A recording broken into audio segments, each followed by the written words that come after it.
Hey, I'm here today with Spencer Crowley, who is at airfocus. Things have been changing so much, and in the community that I run, we've got hundreds of people, and there are so many tools coming out. As anybody who's been a follower of this channel knows, I'm a huge fan of airfocus, and I have been, their founder and I had a podcast, I think, like probably in early 2020, like it was like the second or third guest on, and we'd always kept in touch. And I just loved his approach. I love Meltzer's approach of, hey, we're trying to solve these things. He feels like a product person solving things for product person, as opposed to, hey, I'm a SaaS person, I can build software or something. And I just really loved his approach, and I love the flexibility of it.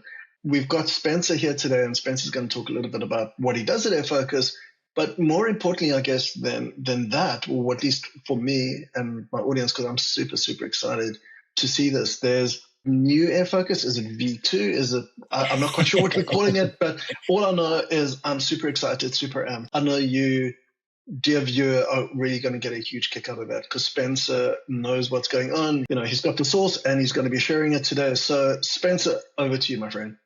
Yeah, no, thanks, Ross. Excited to be here and to kind of talk about it. In terms of what we're calling it, I don't know yet. At the end of the day, right? It's still airfocus, but we've kind of tossed around a few names of like, hey, airfocus, the product intelligence platform, airfocus V2 to some extent, but really like at the end of the day, we're still focused on a lot of the same things that we have been before of like, hey, helping product managers, product organizations to be successful, but doing it in a way that really meets their needs. I think in this year, like in 2026, like everything's kind of been changing. I'm sure you're familiar with like all of, you scroll through LinkedIn, you see, hey, what is product management becoming? Like, I think there's a lot of like questions / probably like anxiety to some extent for some of the people doing this role. But, just as we kind of talk through a lot of things with our customers and some people who have been evaluating airfocus, like it became pretty clear, like, especially over the last like 6 to 9 months, that the needs are shifting a little bit. And we really wanted to help, provide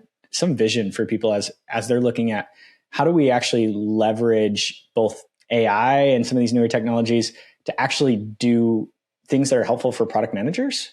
Because I think like it's really easy to kind of look and be like, oh, well, AI is working really well for engineering. Wow, that's great. That's awesome. It's not really a one-to-one relationship in terms of like that can just be copied over and say, hey, product here, go for it. So there's a lot more like I can kind of talk about it, but do you want me to like kind of just jump into like how I got to airfocus, or like what do you think, Ross, would be good to start with? Well, let's go. What I really want to talk about is where airfocus is going, Yeah. Or I think airfocus has really got the hearts and the souls of products at heart of it. And I say that because I talk to a lot of people about a lot of products, and they mention one of the things that comes up relatively often is people say like some of the other products have like lost their soul. Like here comes AI, and all of a sudden it's like, hey, we've tacked a bit here and we've tacked a bit there, but still not really like helping me do my job better, or be more productive. And a lot of the people I talk to as well, Spencer, are product ops people. And one of the reasons I love product ops people is I'm a product manager, and product managers will always say, we'll talk at like the opening of an envelope. Whatever it is, they'll be there. Whereas product ops people, like, they want to make everybody else more efficient. They're not necessarily in it to give the speeches and the talks and all that kind of stuff. So I'd love to hear how this new version is going to be helping product ops people and product leaders and product managers do and be better. Yeah, well, I'm going to actually start that with like a little bit of a story. So I was kind of Malta and I with pretty large, like I think we had like 18, 20 engineers or something working on airfocus, and they're speeding up. We're feeling kind of this pressure to some extent of like, oh shoot, we got to like make sure we're continuing to like focus on these things that actually matter. And like I kind of had this moment where I'm like sitting there, I'm like, I feel really overwhelmed. Like genuinely, I'm like, how am I going to do all of this? One, there's some of this pressure of like, hey, we got to figure out like some of this market shift, things like that. But two, just like my day-to-day job, I was like, how am I going to be able to, one, figure out the right things that we're building, keep on track with like all of the different, all the classic like alignment stakeholder things, working with CS and sales and making sure that, feedback that's coming in, that we're actually seeing it, that we're looking at that, we're incorporating our roadmap decisions. So it was kind of like this, I got to really like take a step back and understand how am I even going to survive the next few months until we get another product manager over here. But I really actually think that was great. And I'll tie this back into like where we're headed and things like that. But I spent like a few days that week just like walking through all of the different activities or things that were taking my time and thinking through, okay, which of these really need like me as a product manager, or like, my attention to fully actually have this be done. And then also, where there are places where if I leveraged, AI or something like that, that it wouldn't just be like replacing, but actually like improving what I'm doing. And, like one of the big things that I noticed right away was like, there are some things that we take customer feedback super seriously, like at airfocus, because like naturally, like you don't want to be making decisions just like out of your butt. Like you want to do it based off of actual data. And so like, that's something that I was like, I want to be reviewing all this, but at the same time, like there's some of these manual steps that we take right now to go through and, hey, make sure that this is tied to a roadmap thing. And hey, let's make sure that we're asking follow-up questions, or hey, we've released this thing. Let's go let everyone know. And there's stuff like that. There's like, hey, as we're doing, discovery on this new product opportunity, we're focusing on like, wait, what if I actually can just go and look at all this feedback, look at these analytics, do all these things, and does that actually improve my ability to go through and say, hey, here's what we want to deliver, the why, communicate that to my team so they can be more empowered. And so there's a lot of these like moments in the, several months ago where I kind of had this, and I ended up actually building one of the first versions of our airfocus MCP server just for me. I was like, I love airfocus because there's such a wealth of information here, and like all this customer context, all this stuff that like I see the value, but I felt like there had to be something that I needed to change in my day to day to make it so that I can continue to like actually do my job and not spend 120 hours a week, doing it and do it in a good way. And the reason I share that story is like that led to a lot of this, like, conversations internally around like, okay, what is it that product managers need today? How can we provide value? And like, as we started to talk to customers, it became pretty evident that like the same pains that we were kind of feeling on our side were similar, right? Like it's like from a product operations and product leader perspective, like as we talk to people, it's been, hey, we're feeling the squeeze of like our engineering teams are moving faster, and naturally like product is feeling a little bit like the bottleneck, but more not necessarily like they can't determine something for us to work on. It's easy for someone to be like, hey, go work on this. But like, is the thing that we're actually working on important? And that was just a lot of validation. We're like, okay, let's take the things that we're doing internally here that we've kind of put together and started getting value out of, and how do we actually like put that into our product so an organization at scale starts to get the same value we're seeing. And when I say that value, it's like being able to make much better decisions based off the data that we have, like getting rid of a lot of the busy work that takes away, that time for a product manager to go in and talk to their customers and understand what they're saying and understand how this relates to their strategy in the other teams and things like that. And so it's kind of a long-winded rant, and I'll pause here for a second, Ross, because I'm sure you have thoughts on that. But that's like kind of how we got to this initial vision for it. Is like we really recognized that there's something of value, and we needed to share it out, and that's what ended up with this release that we just had a couple weeks ago. Cool, awesome, dude! What an amazing way to start. I've got to tell you, Spencer, I want to talk about the release now. Yeah. I want to see the result, kind of teeth the pain points, or like as a product manager, I'm like, I get the pain. Now I want to get to the promised land, man. Let's get there. Spencer, could you show your screen? Could you show me something? Yeah, absolutely. I'd love to see that. Yeah. Cool. Yeah, let me go ahead and share my screen and kind of walk through a few things that I'm really excited about here. Let me go ahead and do this. All right, you can see airfocus, right? One of the things that I kind of mentioned at the beginning here was just around some of this customer feedback piece. Let me share just one thing here real quick. airfocus has had this ability for a long time, even before anything we released lately, where I could go in and say, hey, this feedback comes in, I can select, hey, that this piece of this text is relevant to another opportunity, for example, on our backlog. And, I can create this connection. We call it Insights, our Insights app.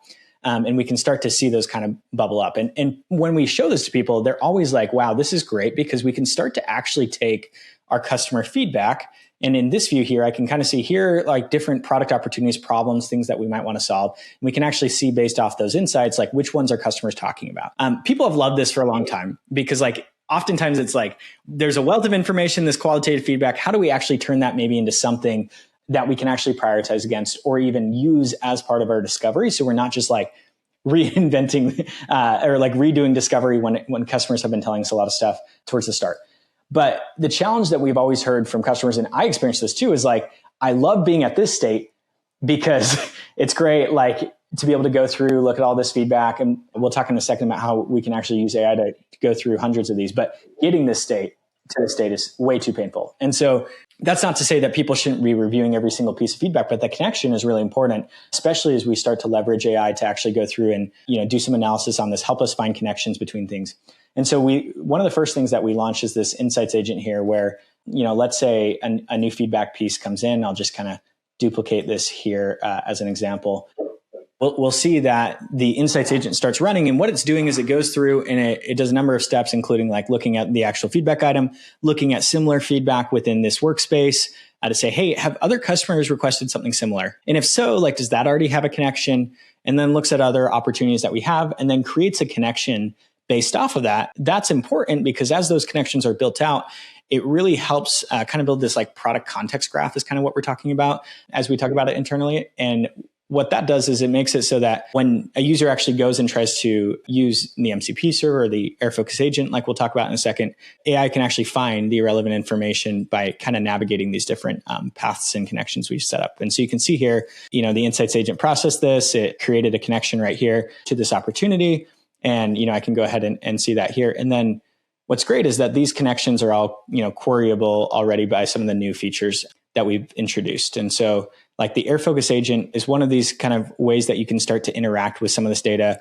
And I can go in and, pull up, let's say that, item here and say, hey, look at the AI coach, persistent memory, opportunity, and the insights and group the feedback by pain points and give me direct quotes from our customers for those as well.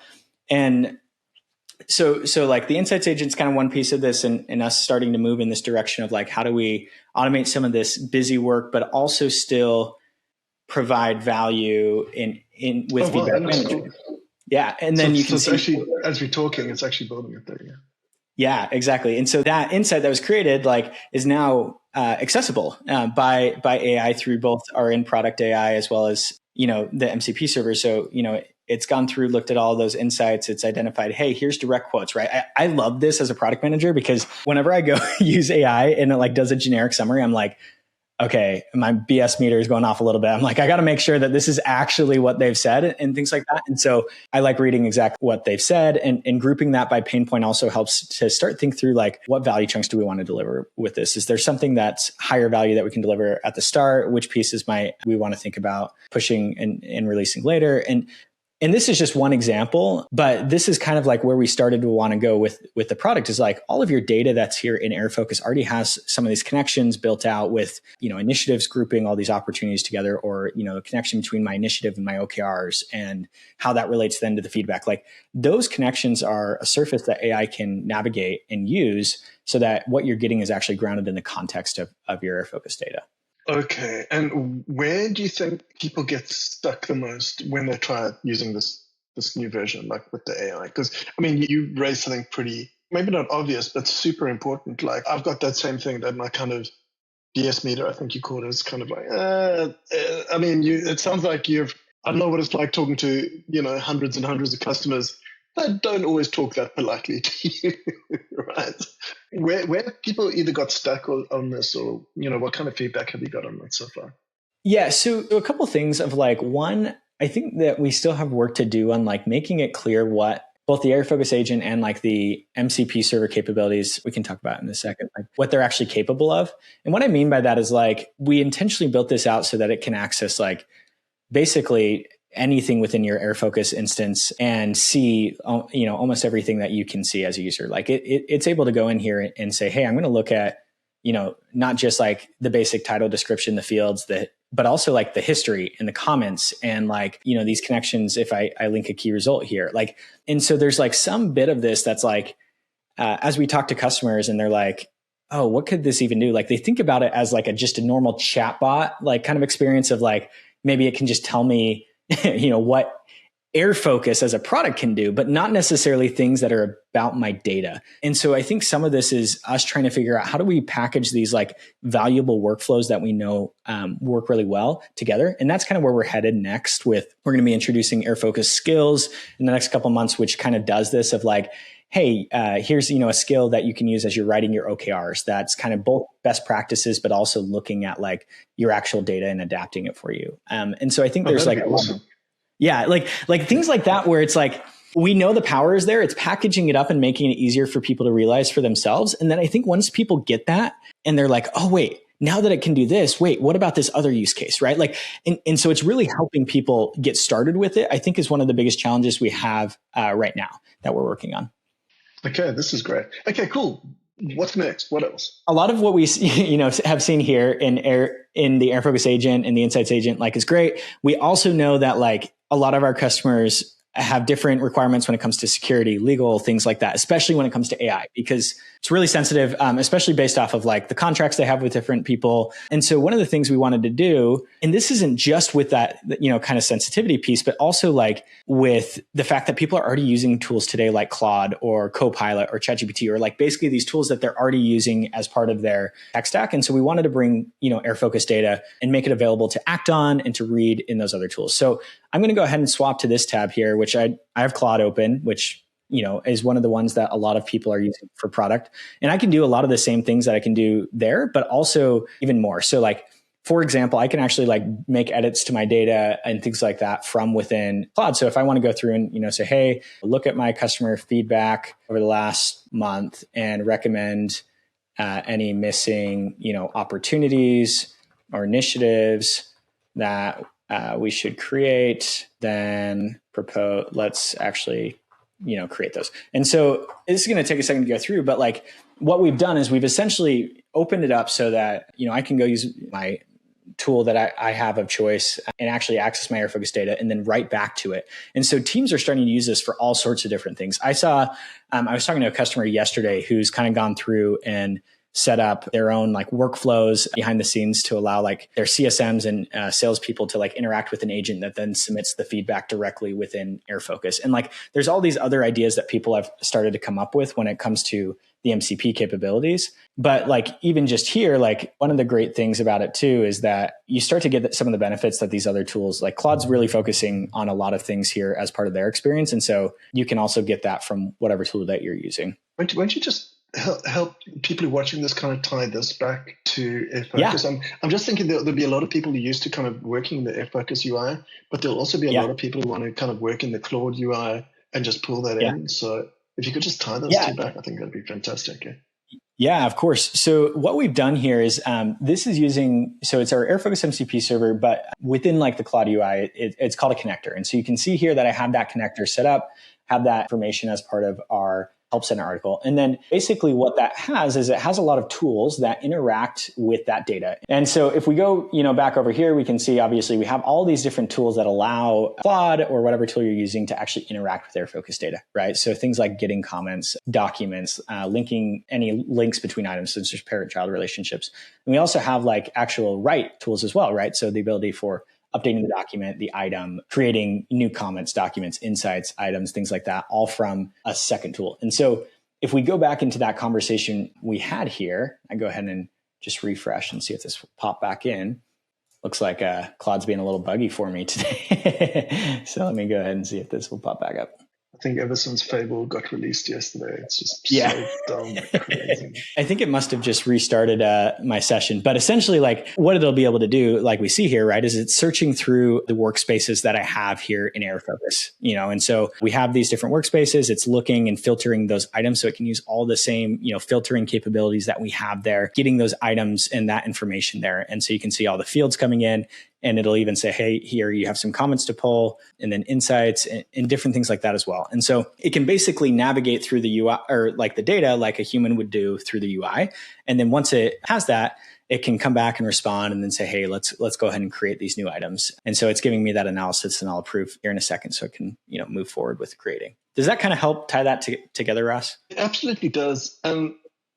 I've got to be honest with you. I actually reached out to Malta a few months ago saying, hey, listen, I've built an MCP connector for airfocus. And he was like, was like, hang on, dude, it's coming. It's coming. I was like, no, I've already got it. I love the fact that what you've got here is so thorough, I think is what I can see.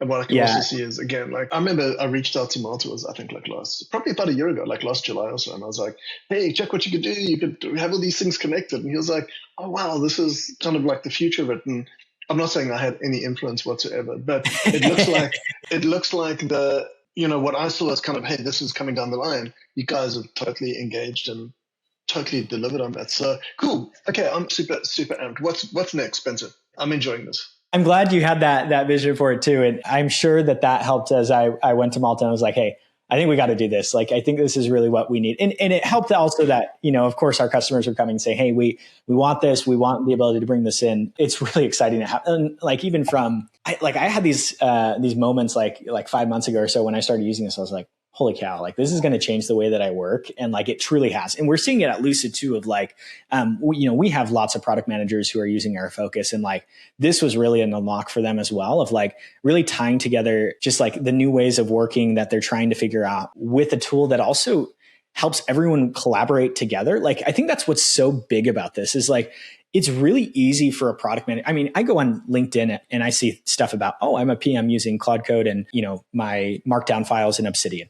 Guess what? I do the same thing. Like, I'm not saying that that's a bad thing. If I'm starting, trying to collaborate with Malta on something, right? Or others on my team, my engineers are, like if we're all operating on our own set of markdown files on our computers, like it breaks down. And like, that just doesn't work at larger organizations. I'll talk about this more in a second. Like, remind me, I tend to go on these tangents, Ross. So I appreciate you being patient with me. But like, that's, I think the next part I want to talk about is like, how does this actually help us as an organization rather than an ICPM? But before I get there, I promised I would show like this can also write back. So, right, like I can go through and say, hey, I want to create 3 new initiatives. I'm going to say yes. All those same tools, right, that we have with the MCP server are possible here. So I can, allow Claude to actually go through and create these new items. I don't have to manually go through, click all the different pieces, and it can just go ahead and do that. And then if I go back into airfocus here in a second, I'll actually see those. And the same thing for other types of updating, creating these comments and things like that.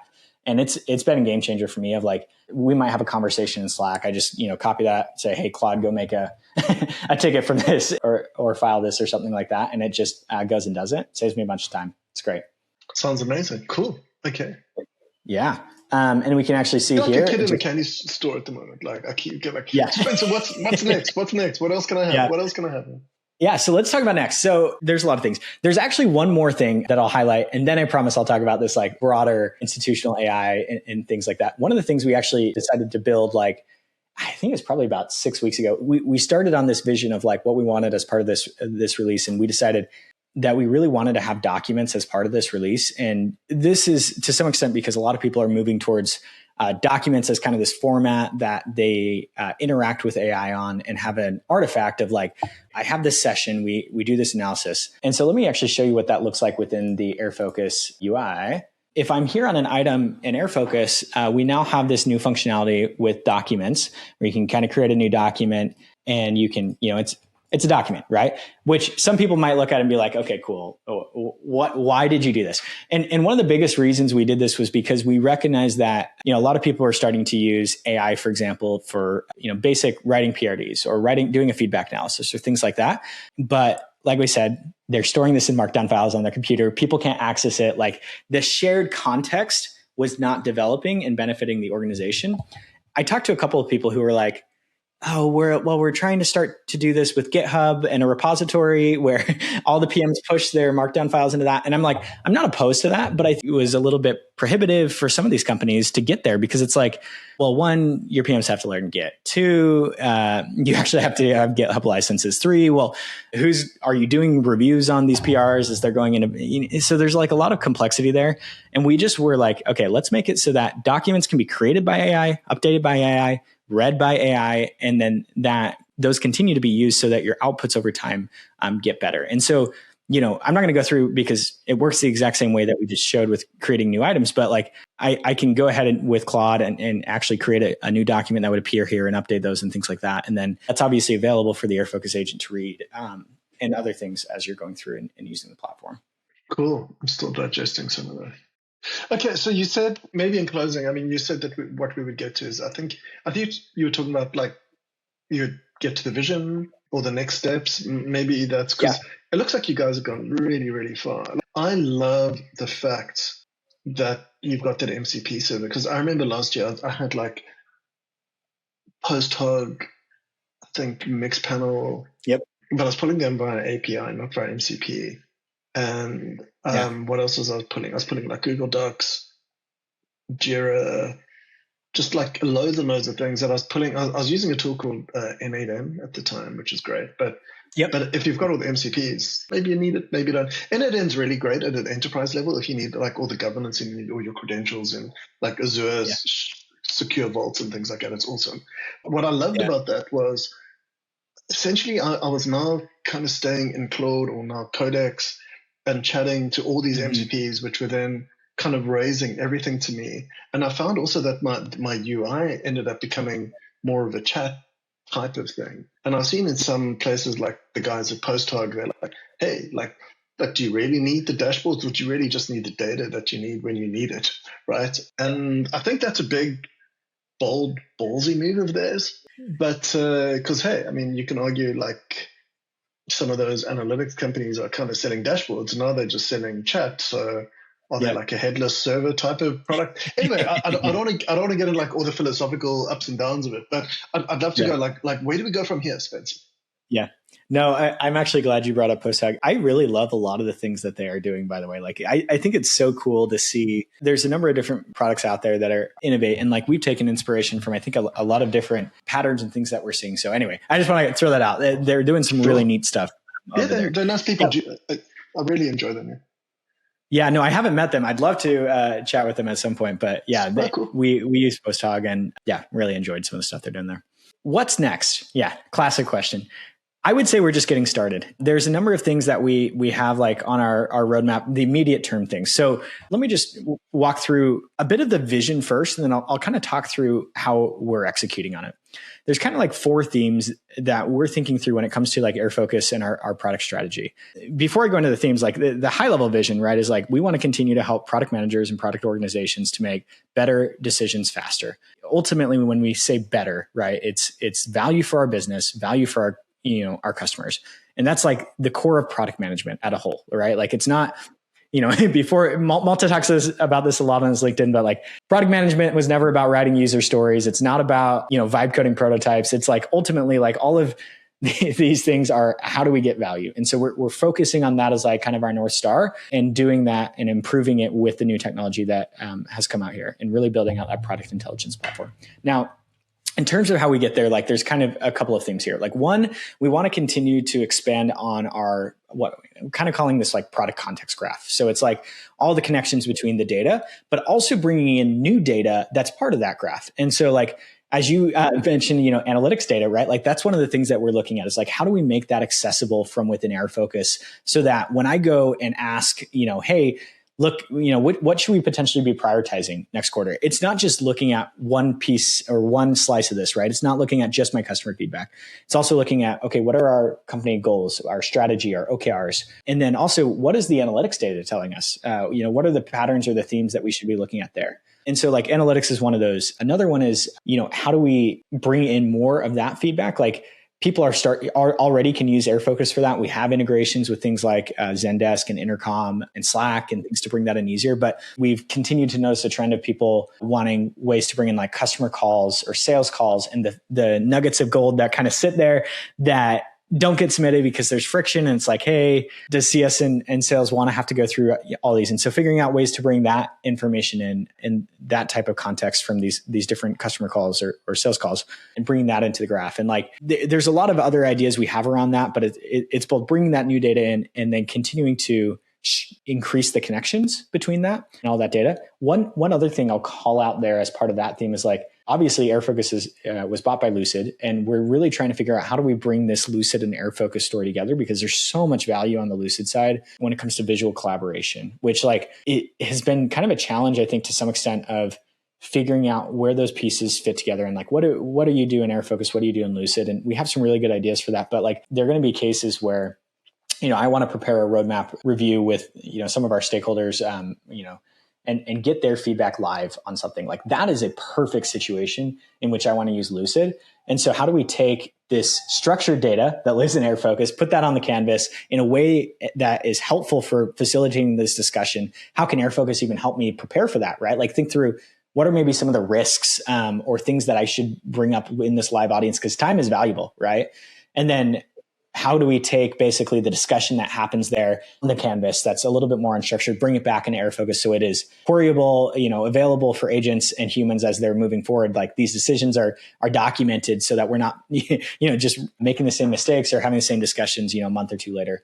And so a lot of that context graph is one piece of it. And I promise I won't talk too much about this, but like the other piece of it too is then how do we continue to automate some of the pieces that are valuable for some people in the business to have, but product managers should not have to spend manual effort doing them. So it's kind of like these lower value activities that are beneficial and need to be done. And so we're about to start work on something called workflows, which is going to be both a automations and also like agents engine to some extent. And so it brings the two together and you can say, hey, if this, then either have the airfocus agent go do something, use the skill, or even just like classic automations that people still, find value in, right? Like go update XYZ thing.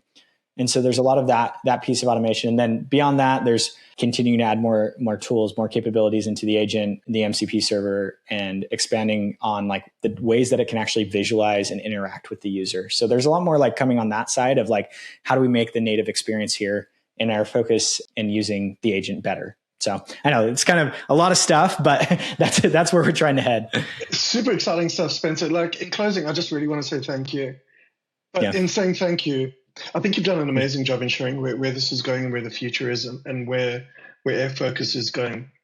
I can't wait to do another one of these and catch up with you and talk about the skills. I think that when airfocus releases the skills for product, it's just going to be absolutely massive. In the community, we've got hundreds of people there, and that's what they're talking about. They want the skills. They want the MCPs. They also want to see examples. They want to see examples of where people have built this. And, we've done some great virtual events where we just show, hey, you're a product ops person.